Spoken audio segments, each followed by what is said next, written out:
Good morning. My name is Rada Al-Asmakh and my colleague is Asha Al-Amadi. Today we are here to present to you how Apple Inc. use digital marketing. First of all, let's have a look at the content of the presentation. I will start by giving you a brief overview of the history of Apple. I will continue then by analyzing which tools Apple uses for marketing its products, and then we will see how Apple uses digital marketing. We will see the first experiment Apple did using digital marketing, its first campaign, and its results. Finally, we will have a look into the future of digital marketing at Apple, and we will give some suggestions of how to improve the use of digital marketing. Now I'm going to talk about the history of Apple in 1976 till 1985. Steve Jobs and Steve Wozniak met in college. After both withdrew from college and university, their passion for technology brought them together to establish Apple in 1976. Later, Jobs convinced Ronald Wayne, who withdrew after 12 days as well. In 1976, the first computer, Apple I, was born. Later on, there was the debut of Apple II. In 1978, the Apple Disk II, the most inexpensive, easy-to-use floppy drive ever, was released in the market, increasing further the sales. Apple sales further increased. In 1980s, Apple started to sell abroad, released Apple III, and counted already thousands of employees. In 1983, Macintosh was announced, and in 1985, Jobs resigned due to different views about the company between him and the CEO, Scully. Moving on, in 1986 till 1997, in 1987, Apple issued its first corporate stock dividend. Apple continued to sell both lines of computers, Apple II and Macintosh. In the years, new versions of Apple and Macintosh were introduced in the market, including Mac II. In 1991, Apple entered in cooperation with IBM and Motorola. In 1997, Steve Jobs returned to Apple and Apple introduced Apple Store. Moving on to the period from 1998 till the 2000. In 1998, Jobs announced a partnership with Microsoft. In this period, iMac, iBook, and Power Mac G4 was introduced. Moving on to the period from 2001 till 2007. In 2001, Apple introduced Mac OS X, aimed at professionals as well as consumers in general. These years were also the years during which iPods, iTunes Store, and Intel transition occurred. In 2003, Apple Store started to be opened also abroad. In 2007, the first version of the iPhone was introduced and released on the market. So, moving on to the period from 2008 till 2011. In this period, the various evolutions of the iPhone were introduced into the market, and the iPad was announced in 2010. In 2011, Steve Jobs resigned, and Tim Cook became CEO of Apple. Moving on to the period from 2012 till 2015. From 2012 till nowadays, Apple introduced further versions of the iPhone till iPhone 6. Then also the Apple Watch was introduced, Apple TV, and the fourth generation of iPad mini. In these years, Apple used always traditional marketing to launch and promote all its products, even though it is a giant in the electronic field, and many companies have already entered in the social media world. But let's see why. Moving on to Apple marketing. Apple, as we said, has been behind many companies in the use of digital marketing.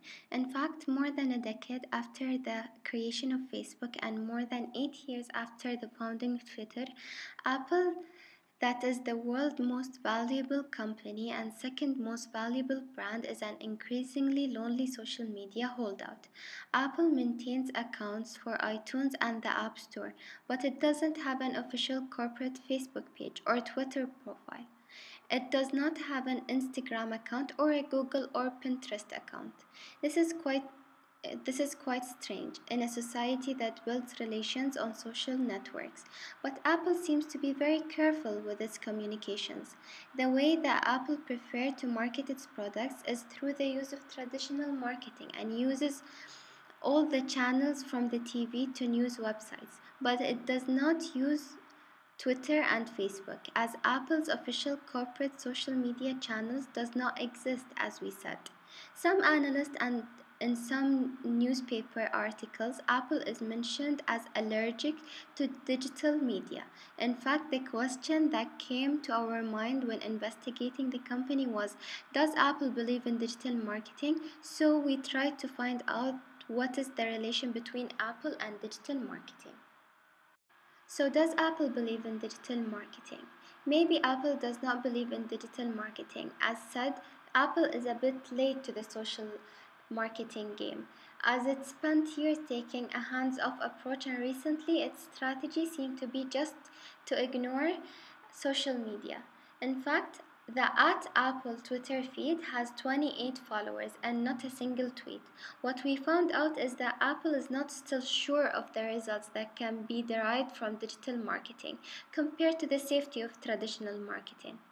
It is understandable that moving from the certainty and experience of traditional media to the uncertainty of digital marketing is legitimate. In fact, this is a step that has raised doubts in many companies that took the decision. And at Apple, this anxiety still persists, especially after having seen some disastrous results of big companies that chose to change from traditional to digital marketing. Yes, certainly one of the reasons for the anxiety of Apple is the risks of the unknown. But there is there there this is not the only reason. We have to take in consideration the legacy left by Steve Jobs, who had an extreme control on the message delivered in any ad as he handled the message, the place and the time of the launch of the products. A further reason is the Apple ethos of perfection in all things. At Apple, they do not want to take risks. If till 2 years ago Apple was still doubtful about whether it needed to be on social media or not, but could think of it. Now the question is how it can be as smart at Facebook and Twitter as it has long been at traditional advertising. Apple does not want to risk diving into those platforms impulsively until it has figured out how to do that, even if it takes a long time.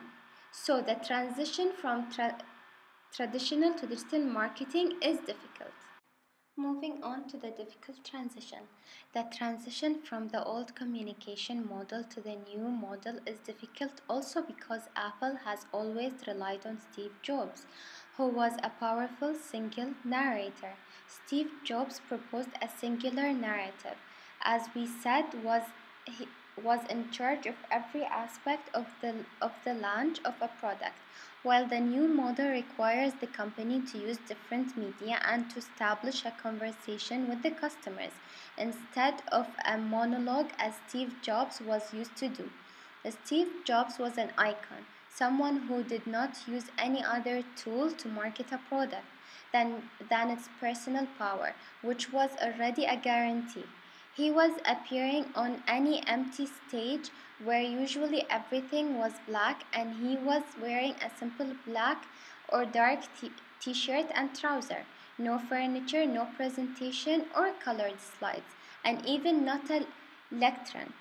The only thing in his hand was the product to launch and his words. This was a unique, powerful, and well planned commercial, and everyone was listening. Now, social media are a huge risk, and all companies know that. People interact, speak, comment, and all is viral. So dangerous and less controllable. But things look like being in process of changing since October 2014 in Apple. Moving on to Apple and digital marketing, a growing relationship.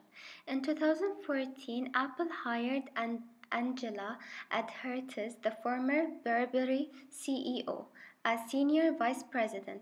Taking this step, Apple started thinking to move towards an increasing social media presence. In fact, Angela has brought on several key people to build a strong marketing team. This includes the global digital strategy head John Ango and the digital marketing director Musa Tarek. Both of them came with a great experience from Nike, where Tarek was head of social media and community. Their vision of marketing is completely different. It is more innovative and they will offer their experience to Apple. Together, they started the first approaches to social media. So let's take a look at the first timed approach. This new team, in fact, already are at work and Apple has already tried some timed experiments.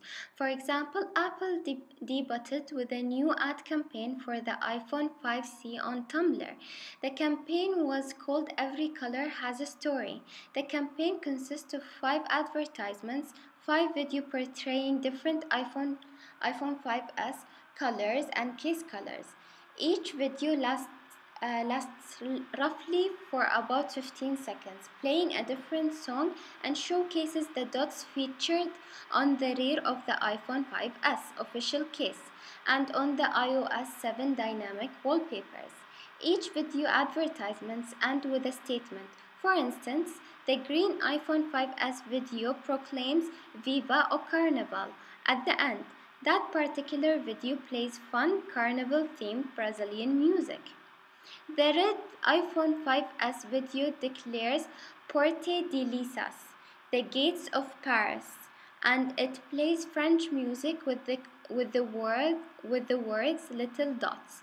Although the campaign has since been taken down, the white iPhone 5S popcorn-themed ad ends with the Enjoy the show, and the yellow iPhone's video ends with Showtime, while the blue iPhone 5S video is a simple array of animated white dots on a blue background and does not have any music or taglines. The advertisement was ended on Tumblr and continued on various traditional marketing. After this experiment, Apple launched the first real campaign to promote the iPad. Moving on to the first real digital campaign. The first real campaign is the one called Yourverse, and it was thought to promote the iPad that was launched in January 2014. The campaign attempts to demonstrate the ways that the iPad can be used to create anything, and do anything. The individual components were co-created with users through the first experiment of crowdsourcing. The campaign ran only on YouTube, where initially 2 spots were uploaded and then new verses, which means new versions of the spot, are continuously uploaded. The message that Apple wants to deliver is that the iPad at its strongest is a piece of technology that can transform itself into another object entirely. For example, a piano or a full orchestra, as in one of the spots. Moving on to the 2 spots. Now we are going to elaborate on the 2 spots by showing a couple of clips for a better understanding of the message that Apple wants to deliver to its customers.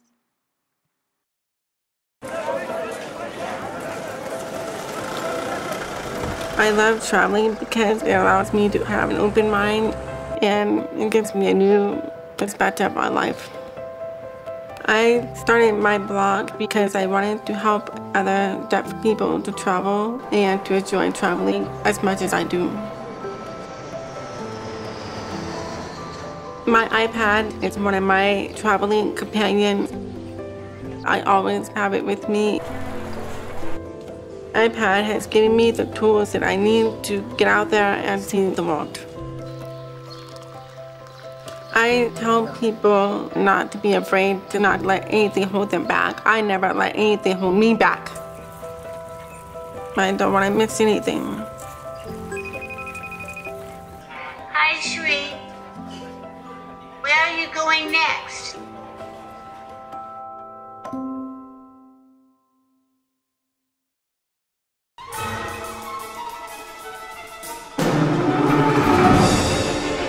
There's this idea that classical music, it's something for old people. You have to behave in a certain way, you have to wear certain types of clothes, you have to be kind of stuffy and hopelessly boring, and none of this is true. I created the Orchestra app to share my love of classical music, to make it more approachable. Music, of course, is locked into time. A piece starts and then it goes and then it comes to an end. So you can't stop it and say, hey, I want to hear that again and I want to see what that guy is doing and I want to understand the relationship between this and that. And the app allows you to do this. You can treat it as a concert, but also you can go in and see what the horns are doing and what the trumpets are doing and what the drums are doing. And then you can listen to the players explain what they're doing when they play this piece. I'd be delighted if somebody discovers classical music through the app and classical music becomes an important part of this person's life. That alone would justify the existence of the app.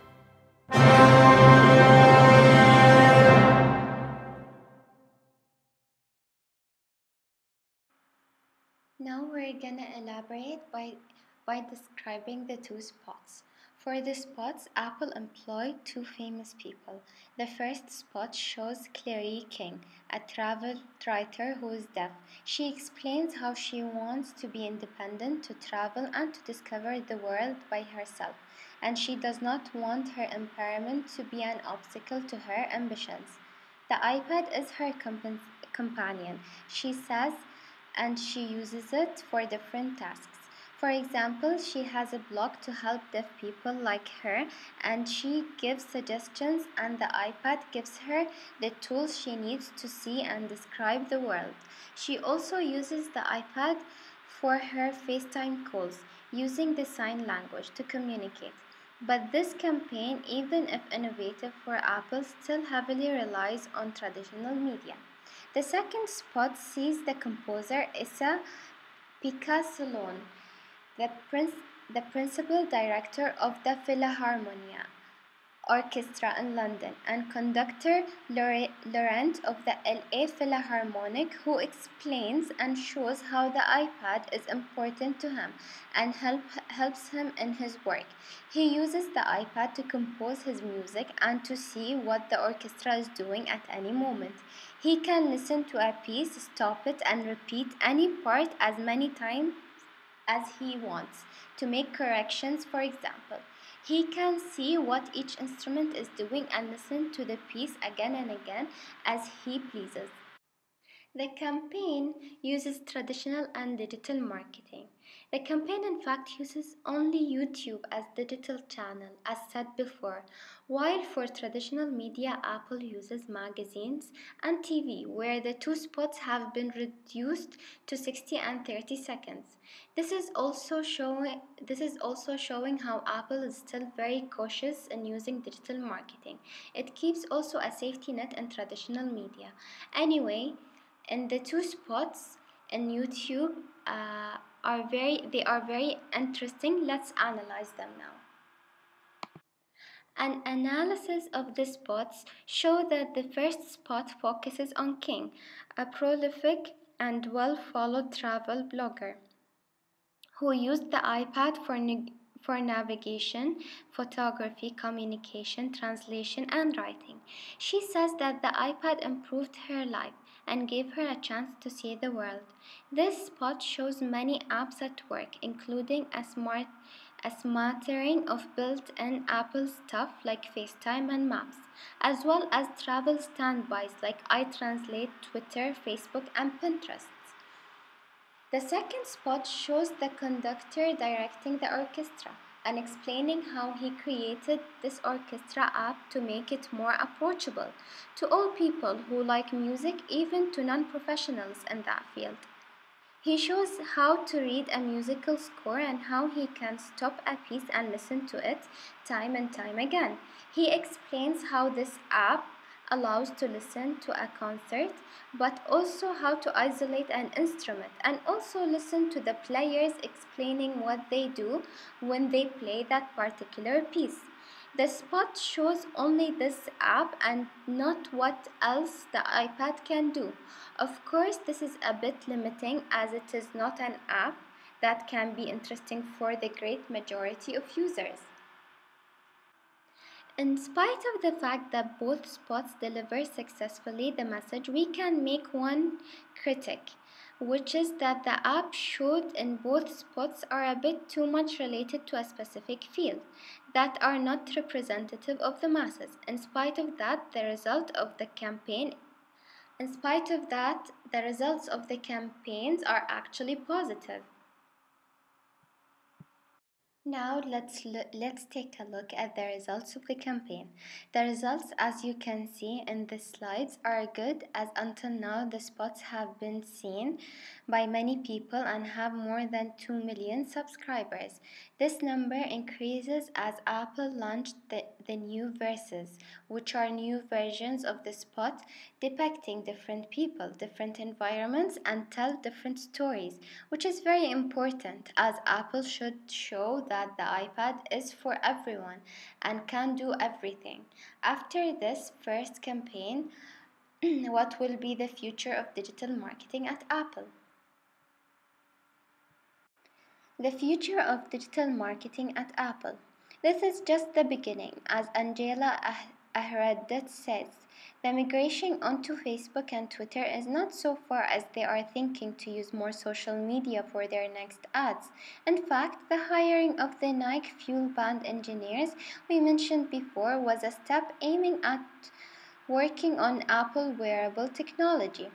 Of course, this move is part of the plan of Apple's decision to take more of its production work in-house, as they do not want to rely any more heavily on marketing agencies. Apple took these steps also in order to fulfill its plan to take greater control over its own identity and do not let anyone disrupt the brand recognition built in many years, especially in this particular transition from traditional marketing to digital marketing. All this considered the well-documented contentious relationship between TBWA Media Arts Lab, the marketing agency mainly used by Apple, and Apple Inc. In addition, the hiring of Tarek Musa and Director of Digital Marketing can also bring a shift at Apple, because Musa was working closely with athletes on social media campaigns at Nike, and he could tie into Apple's marketing push for the upcoming fashion and fitness-oriented wearable band. His experience will help him market Apple's wearable and device. So there are a lot of new changes to expect for the future at Apple. More on the future of digital marketing at Apple. Some of the changes are already unveiled by Ed Harris, the new CMO, who said that they plan to use Twitter and Vine for their next ads. By Twitter, they plan to improve the Apple account. They want to interact more with their followers, to purchase ads and become more personable brand online. Apple also plans to use contests and giveaways for the next campaign, which is a good way to interact with people. Apple wants also to use Vine to create unique commercial and comical ads to use famous Viners as influencers, which is also a good step, because influencers, if chosen carefully, can attract a lot of people. But this is not all. Apple recently announced its decision to bring on board the 4 new agencies: Huge, AKQA, Kittle, and Area 17, that are mainly an mainly agencies specialized in digital marketing. Huge and AKQA, the two biggest of Apple's new partners, take a vastly different approach. AKQA's chief creative officer, for instance, is of the belief that the best advertising isn't advertising at all. Instead, he attempts to create something on behalf of a brand that a consumer actively wants to play with. While in Huge, Apple has chosen an almost natural partner that mirrors its focus on sleek design and radical ease of use. All of these decisions and changes shows that Apple is taking steps towards on-demand marketing that aims at being responsive to the customers. In fact, on-demand marketing is what successful digital marketing is all about. In fact, on-demand marketing is about being actively responsive to your customers, interacting anywhere at any time in an easy way, and delivering personalized experiences. It will be interesting to see how Apple merges its fantastic creative energy and capabilities with a more digital, interactive, and analytical approach to marketing. Finally, we would like to give our suggestions to improve the success of digital marketing campaigns for Apple. So, how can Apple improve its digital marketing? Apple is starting to experiment digital marketing very cautiously, but the first campaign, Your Verses, seems to be quite successful. Already, Ahrenditz explained how they want to expand in the social media world, and we think that this is the right decision. In addition to the partnership with the 4 agencies specialized in digital marketing, it will certainly boost the company decision to shift to digital marketing. We believe that Apple is already on the right track to be successful in using digital marketing, but we could emphasize that for successful campaigns, they have to create desire for their products by using AIDA, which stands for Awareness, Interest, Desire, and Action, in building storytelling. The storytelling should represent common people so everyone can recognize himself or herself. A good idea is to continue to use crowdsourcing, as already they attempted to do, because it is from people that the best ideas always derive. People tell you what they want. Apple has to show what the product it promotes can do for everyone and not for just a niche. The product should be easy to use, so it will be for the mass, for the common people, and should be playful, meaning that people should like to play with it, especially as Apple are electronic products that can be used for work and for leisure time as well. Easiness and simplicity should be 2 of the features always included in the storytelling of any product. Seeing the understandable anxiety of Apple, we can suggest 2 ways that can reduce it. First, Apple has to build beautiful designs because beauty is a way to feel confident and relaxed. Second, Apple should use numbers, facts, and statistics. These are 2 ways that help not only to reduce anxiety but also to enhance people's trust, because when people see numbers and statistics, are very keen on believing what is being told to them, and the beauty through vision and touch is always to feel comfortable. So this is the end of our presentation. We thank you for listening and remind you that your questions are very valuable to us. And finally, this is our reference page.